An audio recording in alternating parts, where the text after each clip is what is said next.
Straight into a little early with Brandon Franklin. So I had originally posted this up on Twitter as like, hey, it would sound like does it sound fun to like get together and hang out and just kind of spend a day streaming and seeing different people and connecting and getting to know each other and stuff like that. And Brandon was like, I'm in, count me in. I want to talk about something. And so I sent the form to everybody just saying, what do you want to talk about? Let's talk about it. So he hails in Kentucky. I'll let him describe exactly what he does. We're going to talk about some stuff related to like BCBAs and school districts. And that's about all I know. You ready, Brandon? Yeah, can everybody hear me? Yeah. Good, okay. I'm just making sure all my audio was working. I'm gonna share my screen if that's okay. Will let me here? There you go. Can you guys see that? Yeah, okay, cool. All right, so my name is Brandon Franklin. I am a board certified behavior analyst for Jefferson County Public Schools in Louisville, Kentucky. Wasn't really sure what to call this. I didn't know how formal or informal this would be. So I kind of created a PowerPoint and yeah, so don't judge me. I just came up with a title real quick, COVID-19 School District Stuff Presentation. So. I love it. Yeah, here we go. All right, so a little bit about my district. We are Jefferson County Public Schools. We are the 28th largest school district in the country. We have 175 schools, 103,000 students, and 14,000 of those students have IEPs currently. So we have a pretty large population of students in special education, which has actually kind of been a little bit of a sticking point with our Kentucky Department of Education, which is part of the reason why we were hired. Oh yeah, I see Matt jumped in. Good. Matt also does some work in the school, so I told him to just pile on and throw in whatever he has to add to all this, because we do very, very similar things. So, how to begin? Part of our program was, I want to say 5 years ago. So we've been in operation for 3 years. 5 years ago, my school district would not even allow BCBAs into schools. They didn't want anything to do with them. They had some bad incidents to where BCBAs had come in and just really kind of run roughshod over teachers and told them that everything they were doing was wrong and that, oh, I can't believe you would do this and we're going to go to court and all these different things. So it was kind of a bad relationship between the school district and us as a BCBA community there for a little bit. Eventually this program was created and there were 4 of us.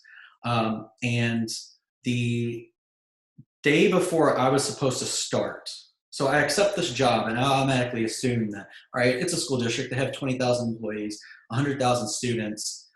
For sure they have to know what we're going to be doing when we're walking in. So I'm going to walk in, here's what we want you to do. I'm probably going to have some issues with some of the things they want me to do, but it's my new job and I'm conforming, I'll figure it out. My supervisor calls me the day before on that Sunday and says, hey, can you meet at a Starbucks at this, part of town? I said, yeah. So I go to Starbucks, I pull in, sit down with him, and he's got a notebook out. And I'm assuming he's going to say, here's your job, here's what you do, here's how you do it. He looks me dead in the eye and he says, okay, what is a BCBA? And I was like, okay, great. This is going to be interesting. So my school district had no idea what BCBAs were. They just knew that they needed them. So what we had to do is we had to really guide our services and help our district figure out what that looked like. Originally we came in and they had us working with special education students for like a month. And then they decided to change kind of course and direction and what we were doing. So now we exclusively work with general education students. So we kind of had to show the district exactly what we did, how we did it, and how we could fit our job into the model of what the school district wanted and needed from us. So that kind of led to some hiccups along the way. I know a lot of people work in communities and clinics, and you get a certain amount of hours or time to bill and, you know, write FAs and BSPs. Well, I went straight into community clinician mode. When they were like, here's your first student, I sat down and wanted to do 10 hours on one FA and then like another 5 to 6 on a BSP. And I just remember my supervisor would be like, what are you doing? What's taking so long? Where's the students', you know, services at?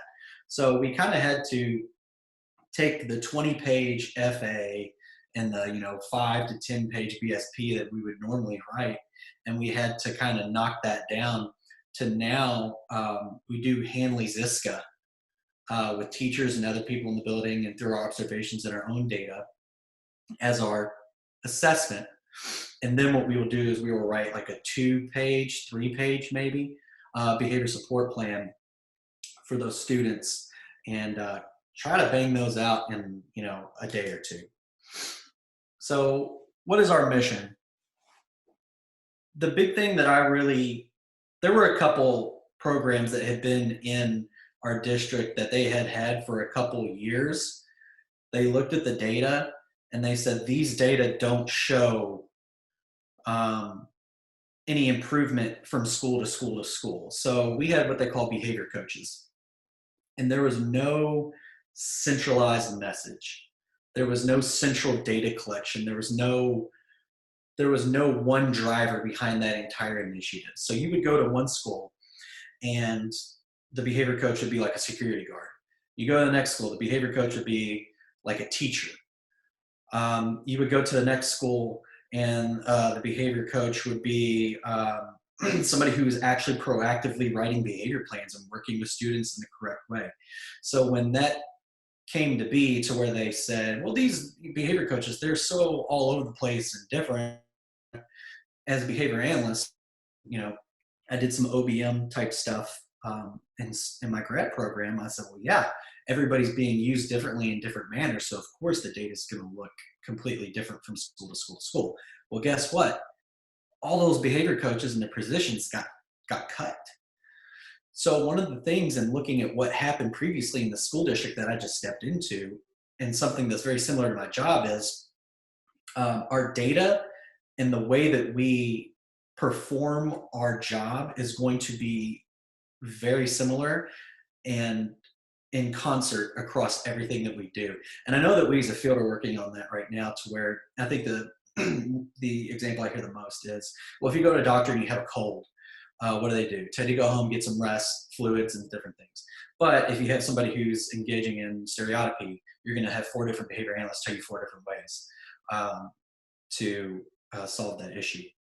So what I wanted to do is I wanted to make sure there were 4 of us to begin with. I want to make sure that all 4 of us did the exact same things, the exact same ways, took the exact same data. So at the end of the year, they could look at our data and say, oh my gosh, this works. You guys are exactly what you were built to be. You came in, you did the exact same things. We're getting consistent feedback. And this isn't like the behavior coaches that we had before. So once we kind of sat down and figured that out for our first summer, our mission was to work with general education population to decrease suspensions and special education referrals. So there is a disproportionality in our district, and actually in a majority of districts across this country, to where African American males are being placed into special education because of their behavior. It's not necessarily because of their schoolwork.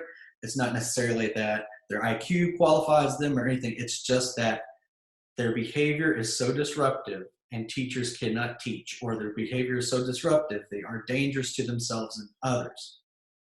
So our mission was to decrease those suspensions and to decrease special education referrals that had been taking place in our district. And like I said, our data had to be tight, consistent, and show significant outcomes for these students. Because here in Louisville, we've been trying to get in the school district for years and years and years and years and years. And here was our one opportunity, and I did not want to mess this up. That was the biggest thing that kind of weighed on me, is our data had to be tight, consistent, and show significant outcomes, or else they were going to say, this is snake oil. We tried, get out of here. And I'll hop over here to some of the comments. Our school does use MTSS, and actually we went from the BCBAs, which we were called our first year in existence, and then the past 2 years we have been called the MTSS Behavior Support Team. So now we are actually ingrained and a part of our district's MTSS program. And I'm glad you asked that question, because we get into that part in this slide right here. So we exclusively work with Tier 3 students. We have other people who are resource teachers who work with Tier 1 and Tier 2. So entire school, small groups, and then Tier 3 is that one individual student. And that generally makes up about 5% of your population in your school building. So say you have a school building of 100 kids. Realistically, according to PBIS and MTSS and all these different things that have been placed into schools, only 5 of those students should need a BCBA's help or BCBA services according to our district, because there are other services that are placed within that school, and there are other services that are placed within the district to help those other 95% of students. Of course, Tier 1 could be posters in the hallway that remind students to be safe, responsible, respectful, all those different types of things. It could be like a school-wide ticket system to where, hey, I caught you in the hallway being good, here's a buck. That's Tier 1. Tier 2 could be like your small groups, 3 to 5 students is what I usually see. I think I've seen it up to 8. So small groups, they'll do social skills and stuff like that. And then your Tier 3 is your individual one-on-one. I walk into a school building, I am there specifically for one student only. Now, eventually when we get things kind of tampered down, we've moved out of crisis and we've kind of jumped into more of teaching replacements and acquisitions. Then we can start to move down the hallway to maybe like another Tier 3 student, or there may be a high Tier 2 student that's getting ready to move to Tier 3, and then we can help that student out as well. One of the most important things about all of this, and I will get into this definitely later on in this presentation, is anybody who's asking for your help sees value in your services, and you have to make sure that I don't look a principal or I don't look a teacher in the face and say, ooh, this student's really giving you a hard time, and I do have time to help them, but that's not what our program does. That is completely contradictory to what I am trying to do in my school district as far as grow our program, really supplant our roots, and make people understand and really enjoy ABA services. If you want to learn more about this PBIS and the tier model and all that type of stuff, I put at the bottom right here a really good article. It's called School-Wide PBIS, an example of applied behavior analysis implemented at a scale of social importance. It's by Horner and Sugai, and it was in, let's see what I got over here. I know I have it written down. Behavior Analysis in Practice. It was published in that journal, and I found it to be a really good resource when I first started out and kind of figuring my way through what the school district is, because they have their own language, they have their own way of doing things, and it's really a different world. So let me see, let me check these. How did you get buy-in from schools having to be open BCBAs working with teachers? Deborah, I'll get into that in just a second. So a majority of the students that we work with, they're on the verge of multiple suspensions or on the verge of a special education referral. I had a student last year who in the previous school year before I worked with him had 34 days of suspension. Like, what does that do?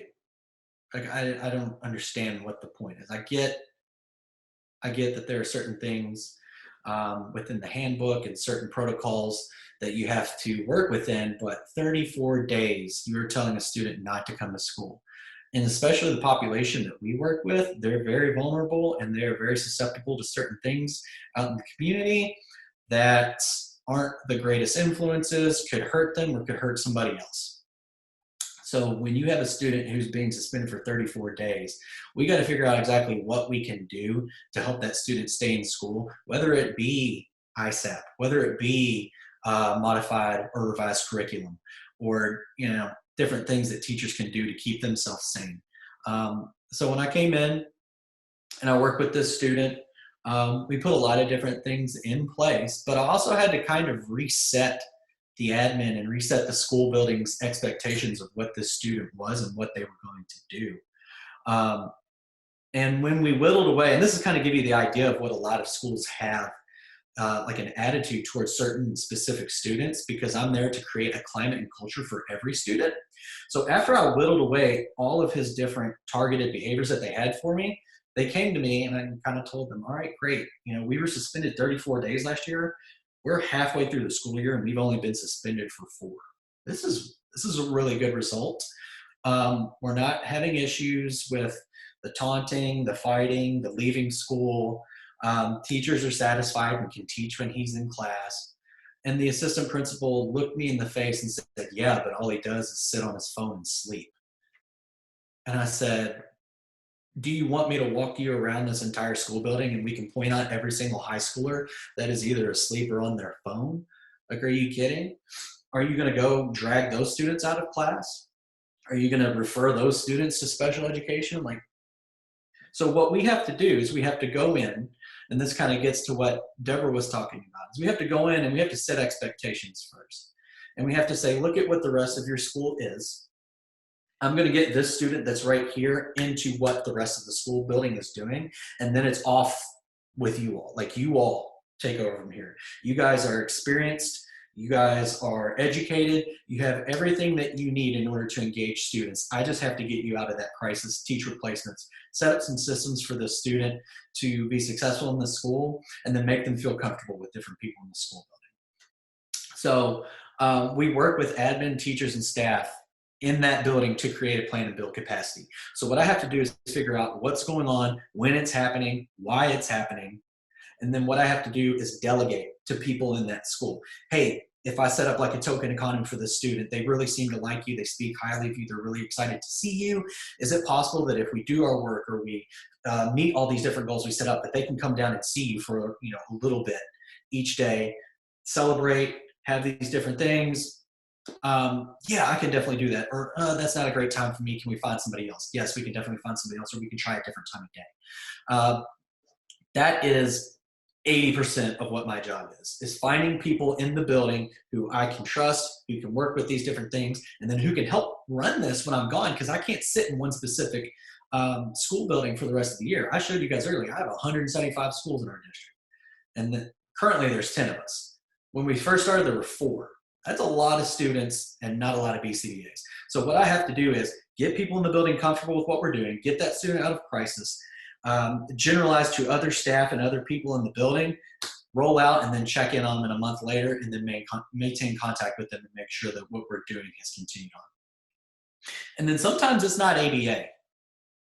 There are times when I've walked in and I've said, all right, what is this student doing?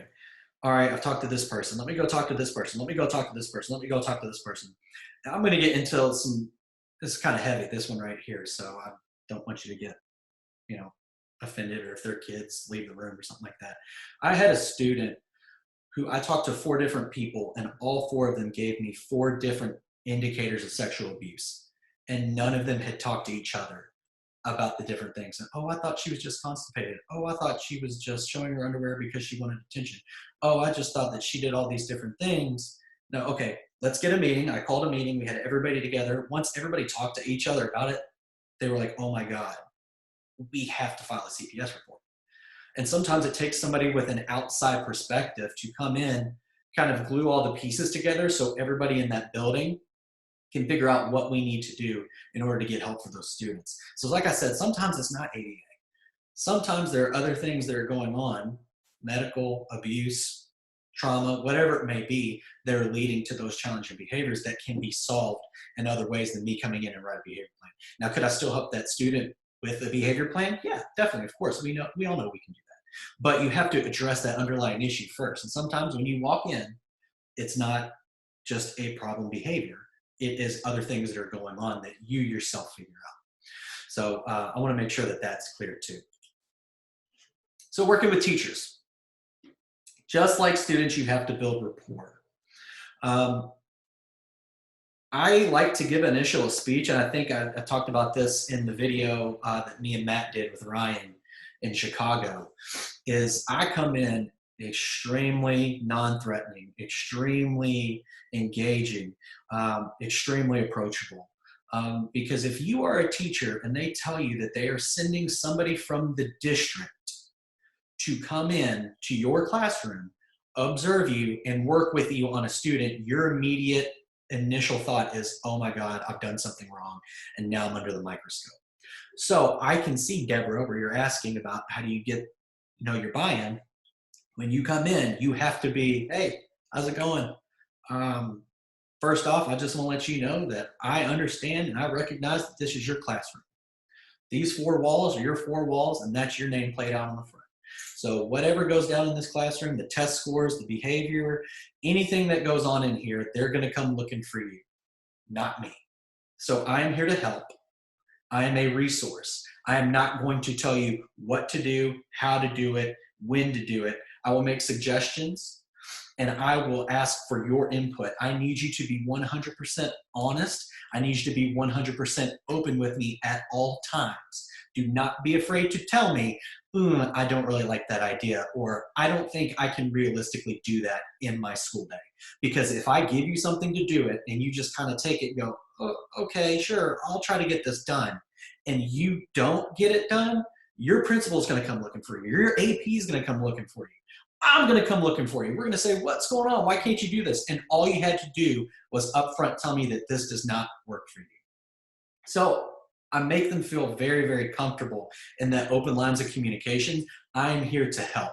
I also let them know ahead of time, here are the expectations. Here's how often you'll see me. Here's how you can get a hold of me. Here's what you need to do in all these different situations that you might come across. So there is no worrying about, is it okay if I call you? Is it okay if I text you? I've gotten texts from teachers at like 7:30 at night sometimes saying, I'm so sorry for texting you, but I just had a question.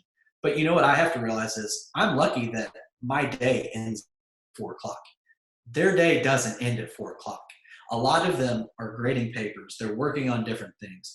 And if I was like, I'll answer this tomorrow morning, that'll kind of tear down a little bit of that rapport and that relationship that I've built. So anytime I get a message from them, it takes 30 seconds just to answer whatever question they have. And I always add in there, don't ever apologize for asking for my help, because that's my job. And I'm so happy that I'm in the position to have the opportunity to help you and help this student. So what we have to do is we have to remember that teachers are professionals too, and some have as much or more education as we do. We cannot walk into classrooms and say, well, you're doing this wrong, you're doing this wrong, you're doing that wrong, you're doing this wrong.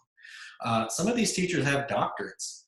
Some of these teachers went to school for twice as long as I have. Some of these teachers are getting, I have teachers in our district that are getting their master's in ABA as we speak. So the one thing that shocked me, and I'm glad that I didn't come in with assumptions and really just kind of have that attitude, but I was really shocked at how many people knew about the things that we do as far as behavior modification, behavior or teaching acquisitions, reducing challenging behavior, all these different things that we call it. I was surprised at how much data was used and how much people understood. So the last thing you want to do is come in and say, yeah, we're going to be mostly using positive reinforcement. Are you familiar with that? Like, of course. And some of these teachers have been doing it for 15 years. Of course they know what they're doing. Let's see here. I'm going to come off the side because it's popping up a little bit.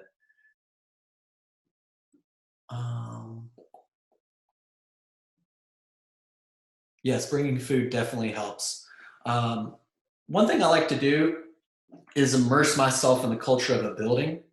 I really like to listen. I'll just sit in the teacher's lounge and I'll just listen to what they talk about. And I am a huge Bachelor in Paradise fan. I am not a Bachelor Summer Games or Winter Games fan, so I could not tell you about that. But I do know about the other parts of the franchise. And, you know, sometimes that's my end. I'll just sit in the teacher's lounge, listen to them talk about whatever, or whatever could be watching TV or whatever's going on, and I'll just, you know, throw my 2 cents in, and they'll kind of look at me like, You watched that? Yeah, let me tell you about it. And instantly you're in. So if you can just kind of sit down and observe your surroundings and what the teachers are talking about and what the teachers are doing and what they're interested in, and if you have a little bit of knowledge or you're interested in that as well, hop in, insert yourself into the conversation, and a lot of times that'll help them feel more comfortable with you. Yeah, I can definitely share these slides with whoever wants them. Definitely, yeah, some people do have false assumptions, and yeah, sometimes I do run up into that a lot, and what I have to tell teachers is a majority of what I'm going to tell you is going to be the opposite of what you've heard for your entire life. So if a student runs out of your classroom, don't chase them. Oh, hold on a second. Come here, buddy. Russ wanted to say hi. I know. Thank you. Guys, this is Russ. This is my dog. This is my little buddy. Say hi to everyone. Okay, yeah. Thank you. Get out of the way. All right. So the big thing is when consulting in a school, you have to sell yourself, your services, and your plan. Think about it. If you are working as a BCBA and you have a speech language pathologist, or you have a PT or an OT come in and try to tell you what you're doing and how you're doing it is wrong, how pissed off do you guys get? I've seen some people get pretty frustrated in some multidisciplinary things. So what you have to do is you have to make sure that the way you're approaching it is very engaging, non-threatening, and helpful.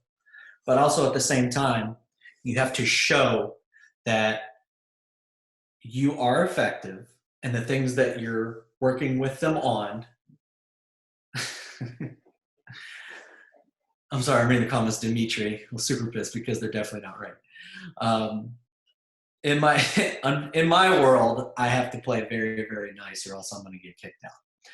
So you have to sell yourself, your services, and plan, and let those teachers know that I'm not asking you to do a ton more of what you're already having to do during a regular school day. But also at the same time, what I'm asking you to do is going to create such an easier work/learning environment for you and all your students that you're not even going to think twice about it after we get done.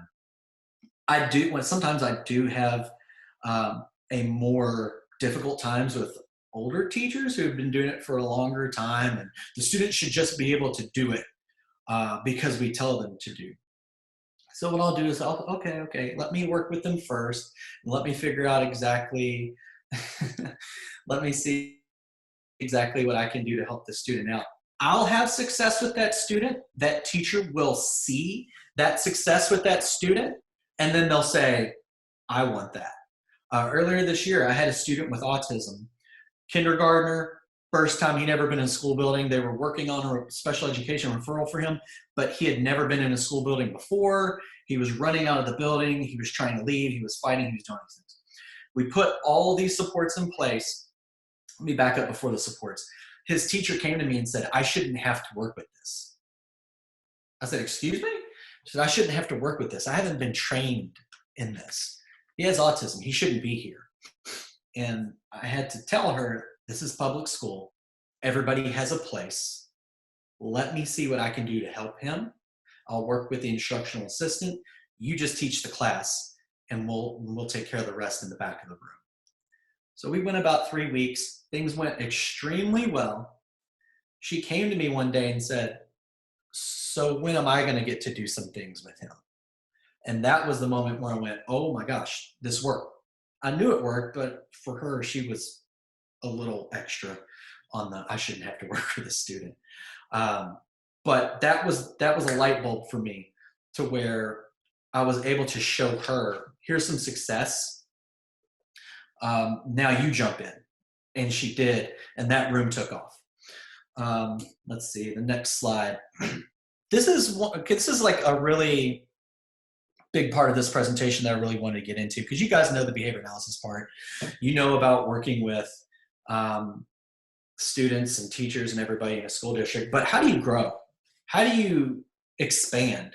How do you do more than just go in, work with a student, and have success and leave?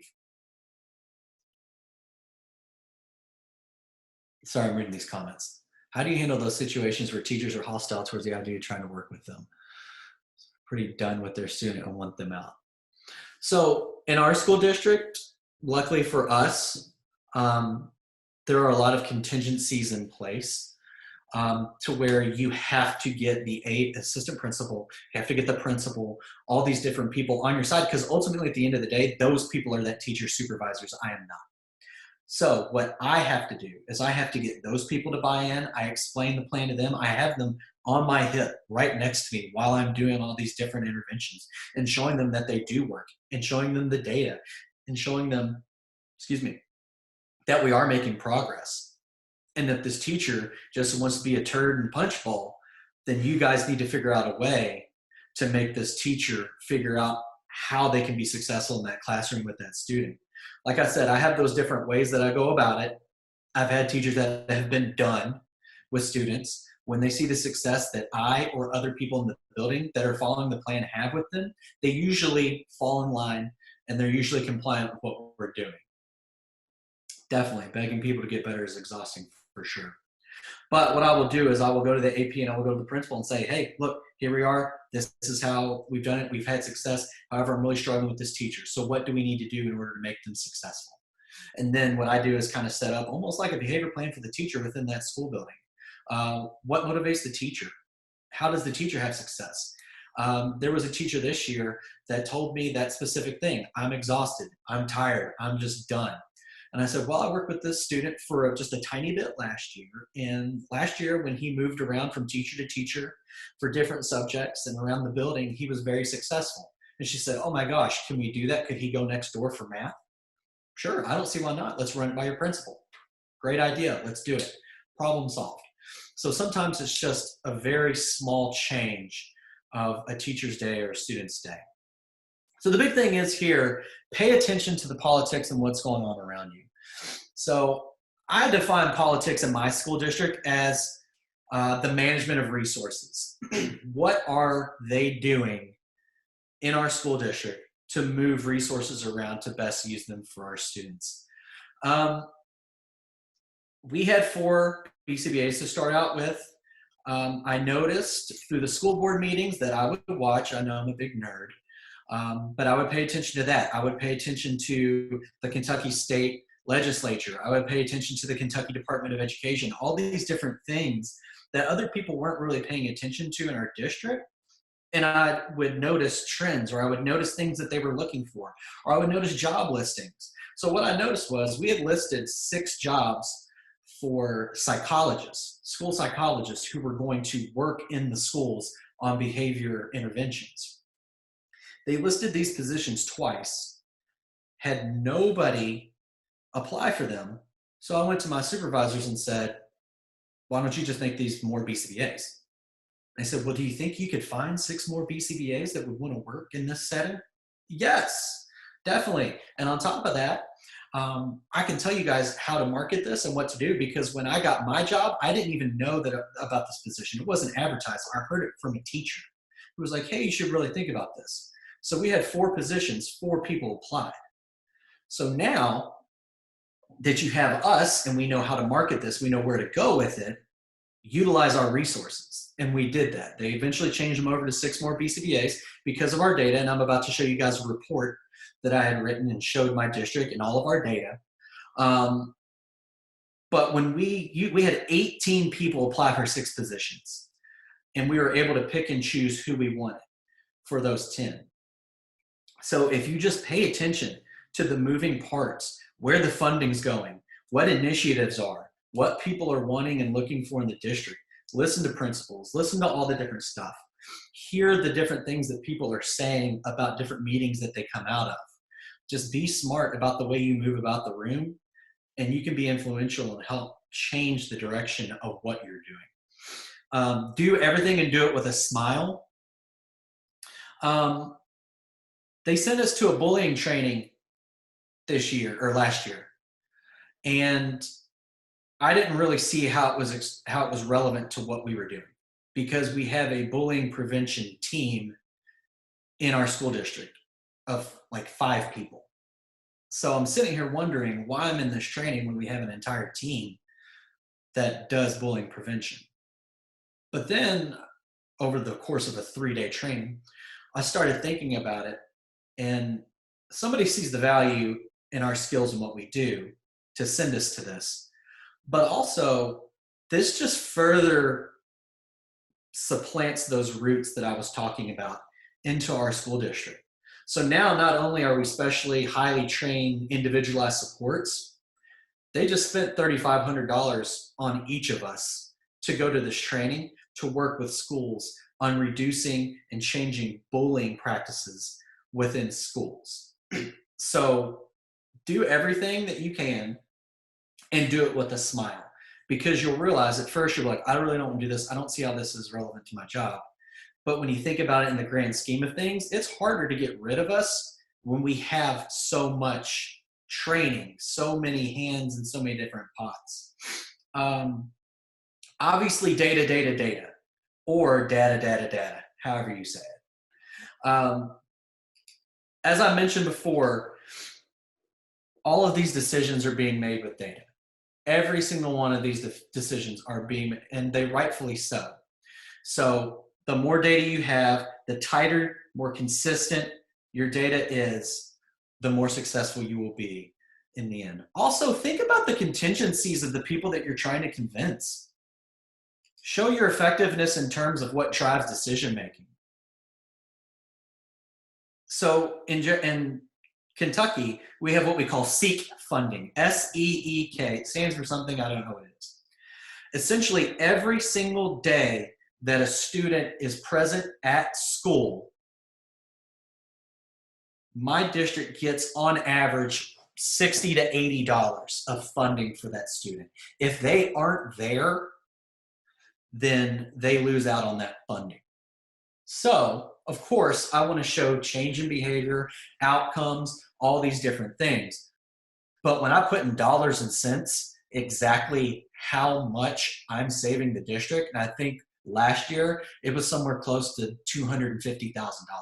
We pay for ourselves. Like, this is an easy decision for them to make. When we can show, we essentially aren't coming out of the budget that you guys have set for us, because the behavior change and the results that we're getting you, we're paying for ourselves.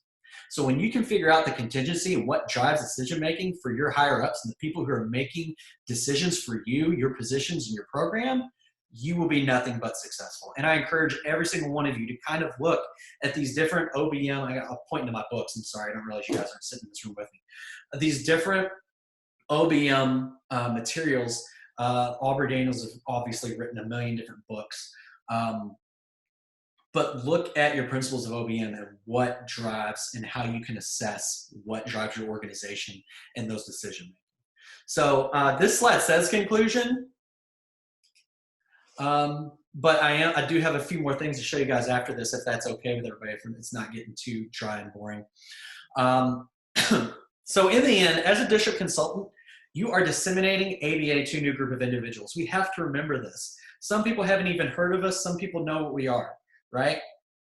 And in order for us to continue to come back and to continue to be welcome in different school districts, our school district, classroom schools, wherever your setting may be, you have to be liked.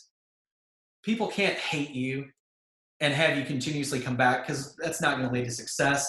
And also that word's going to get out and they're going to say, oh, we're good. We don't need any more ABAs coming in here.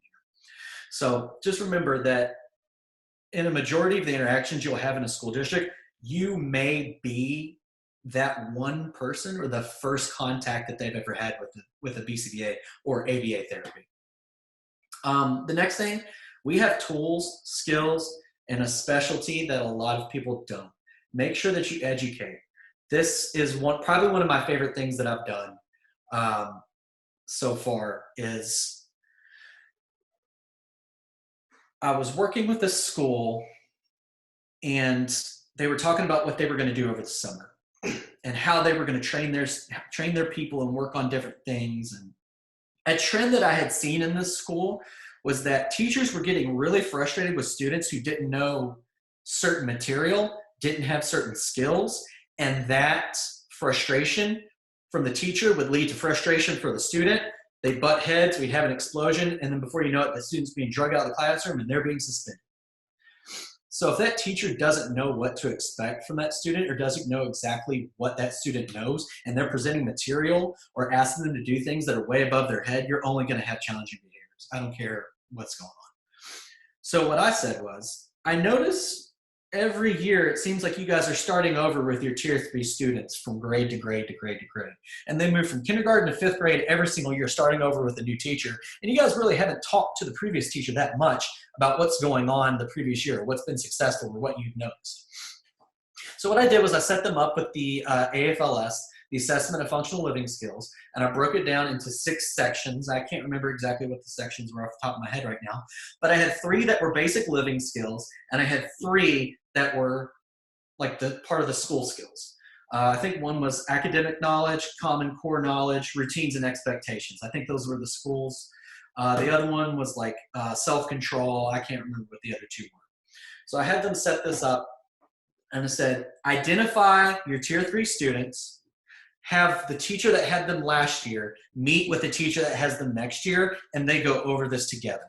So that way these teachers know exactly what they're getting and exactly what to expect of these students when they come in next year, so you aren't starting over again like you guys have every year. And that's what I'm talking about when I'm saying start to really infuse and implement the things that we know work and the things that we know are effective and easy and help to those teachers, because they had no idea what the AFLS was. They submitted a bid to buy like a whole bunch of them, and they ended up buying like stacks and stacks of them and used them. So that was something I was definitely proud of, because I was able to get an entire school building to use materials that we as behavior analysts have been using. Also, that last piece, this is probably the most important thing that I will tell you today. It is your responsibility to make sure that people leave your services and interactions wanting more.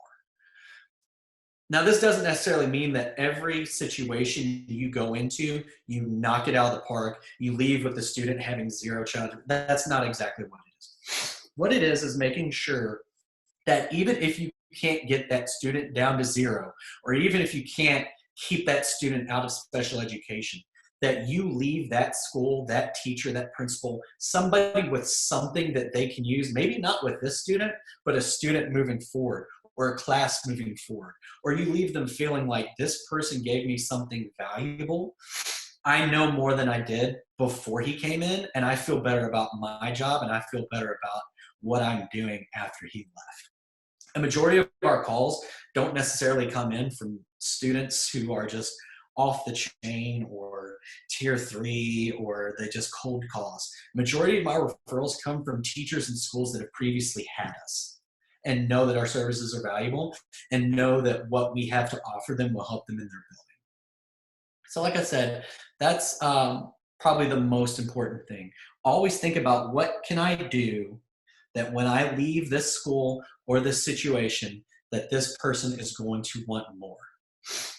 Let's see, a few comments. Okay, yeah, 10 minutes. I can do this last part in 10 minutes. So you're the one working with directly as students show teacher success. How long are you in the classroom? So technically, I'm in the classroom probably about 4 hours a week, and I'll split up for a half day, so I'm there from 8 till noon or noon to 4. And what I have them do is take baseline data, and then I target when I need to be there. How did you market your positions? To who? How do I find a BCBA? There's a lot of people out there who are really good. I'm just a guy that's trying to help out. I can. All right, let me see if I can get off this screen here. So I'm coming back. All right, and let me see if I can pull up another screen. All right, so I'm gonna go to my desktop here. Oh, look at that. Two things. Let me pull up the That comments photo, just too. the cutest thing I've ever seen. That is me when I was 2 years old and my great-grandmother, Josephine Lisa. That's what I'm going to name my daughter when I have a kid, Josephine. It's a great name. She was a great lady. Funny thing about her, she kept a notebook, and this is a very Italian thing to do. She kept a notebook of all the things that people would give her, like for weddings or birthdays or something, and she would keep an inventory so she knew what to give them or what not to give when it was her turn to give kids. So anyway, every school that I go into, can you guys see this? Okay, every school that I go into, I have a member of the admin team fill out feedback, and it asks questions. Did we give you valuable strategies and tools? Did you see improvement in your students' behavior? Did we communicate you in an efficient and a professional manner? What did you like about our services? What would you change about our services? What made our services different, better, or worse than other services you have received from the district? This is a very important question because I want them to understand how intensive and how successful our services are as compared to a majority of what everybody else is doing. All of us in our program right now have come from the private sector, and slow feet do not eat, okay? So we are hustling. We are out there seeing as many students as we can. Somebody sends me an email, I'm out there within 24 hours. Other service in our district, it takes sometimes 1 to 2 weeks. Like, I want them to understand exactly how fast and how hard we are working for them. Give any baseline, assuming this goes out? Yes, it goes out after we discontinue. There's not really a baseline for it. I guess the best baseline is how different, better, or worse are our services. Would you be likely to recommend us in the future? Yes, no, maybe. And then this is the big one. I have them write other comments in the bottom about anything that we may not have covered in our other questions. I do this because a teacher stopped me in the parking lot one time and said, I don't work with you, but I want you to know that a lot of people in this building really appreciate your work and we all really respect you. And I didn't have a way to make that quantifiable data, but I also couldn't go to my assistant superintendent's office and knock on the door. Hey, I just really wanted you to know that the teachers over at Maupin Elementary really like me. Like, I couldn't do that. So I had to find a way to make it like a survey and quantifiable so they could see that. And all of these go directly to my assistant superintendent, my supervisor. And I put this in the report that I'm about to pull up and show you guys. I'll write a 24-page, 25-page report at the end of the year. And we'll just scroll through this. I got about 5 minutes. I have a table of contents, and I talk about our job description. I want anybody to pick up this report and say, this is what our program is, and this is how we do it. So I start from the beginning. Here's our job description. Here's where we are in our organizational chart. There we are, circled in red. What is a board-certified behavior analyst? This part was very important because not only did I define us according to what our field says we are, I also tied it in to my district's mission statement and all the different things that they had listed on here, talking about where's it? Our core values of caring, equity, excellence. Is this highlighting for you all? Can you see that part? Awesome. All these different things, and guess what? The following codes of the BACB ethical codes and guidelines directly reflect and complement JCPS's core values. So everything that JCPS stands for, guess what? We stand for it too. From scrolling down, I talk about the different schools that we served and all the different numbers of students that we had in there, so you know exactly where we were and who we were working with. Here's the amount of students that we worked with in every grade, and as you can see, a majority of what we're doing is in that very early elementary stage, which is great because our district is putting a lot of resources into that. Here's another graph just showing that 88% of the students we work with are elementary, 11% are middle, 1% are high, and most of them are high. This is our overall program data. So this is on average per student. So what I did, and let me scroll down and explain this to you guys. I work based off of rate data. Because when we come in and when we leave is so messy, the times do not align. It's not a perfect 2 weeks and 2 weeks. It is in and out. Sometimes we're there for longer. Who knows? So what I did was I took the rate at which students were being suspended, had behavior referrals, and had unexcused absences and placed in SCM holds before we started, and then the rate after we started, and even after we left. And if you scroll down here, what you can actually see is that rate, we reduced suspensions by 355 days.